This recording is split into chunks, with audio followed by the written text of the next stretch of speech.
Diabetic control ചെയ്യാനായി ഉപയോഗിക്കുന്ന ഒരു സപ്ലിമെൻ്റാണ് ബെർബറിൻ. 500 മുതൽ 1000 mg വരെ ഉപയോഗിക്കുന്നു. ഇത് ബെർബറിസ് വൾഗാരിസ് അല്ലെങ്കിൽ ബാർബറി എന്ന് പറയുന്ന ഒരു ചെടിയുടെ ബാർക്കിൽ നിന്ന് എടുക്കുന്ന ആൽക്കലോയിഡാണ്. ഇത് ഡയബറ്റിക്കിന് വളരെ ഗുണം ചെയ്യുന്നു. ഡയബറ്റിക് കണ്ടീഷനിൽ ഇൻസുലിൻ റെസിസ്റ്റൻസ് കുറച്ച് ഗ്ലൂക്കോസ് സ്പൈക്ക് ഉണ്ടാകാതിരിക്കാനും ഗ്ലൂക്കോസ് മെറ്റബോളിസം നമ്മുടെ ബോഡിയിൽ പ്രോപ്പറായിട്ട് മെയിൻറ്റെയിൻ ചെയ്യാനായും സഹായിക്കുന്നു. Diabetic mellitus, diabetic retinopathy, diabetic nephropathy, diabetic neuropathy എന്നിവ കണ്ടീഷനിൽ ഉപയോഗിക്കുന്നത് നല്ലതാണ്.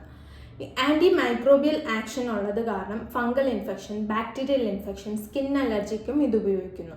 ആൻറ്റി ഇൻഫ്ലമേറ്ററി പ്രോപ്പർട്ടി ഉള്ളത് കാരണം ഇത് നമ്മുടെ ഇൻഫ്ലമേഷൻസ്, അതായത് സന്ധിവേദന, ജോയിൻറ്റ് പെയിൻസ് അല്ലെങ്കിൽ റുമാറ്റോയ്ഡ് ആർത്രൈറ്റിസ് കണ്ടീഷന് ഉപയോഗിക്കുന്നു. ആൻറ്റി മൈക്രോബിയൽ ആക്ഷനും പിന്നെ ആൻറ്റി ഓക്സിഡൻറ്റ് ആക്ഷനും ഉള്ളത് കാരണം ഇത് നമ്മുടെ സെൽ ഡാമേജ് പ്രിവെൻറ്റ് ചെയ്ത് നമ്മുടെ സെൽസിനെ റെജുവിനേറ്റ് ചെയ്യാനായി സഹായിക്കുന്നു.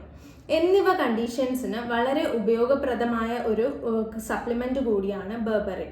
Thank you.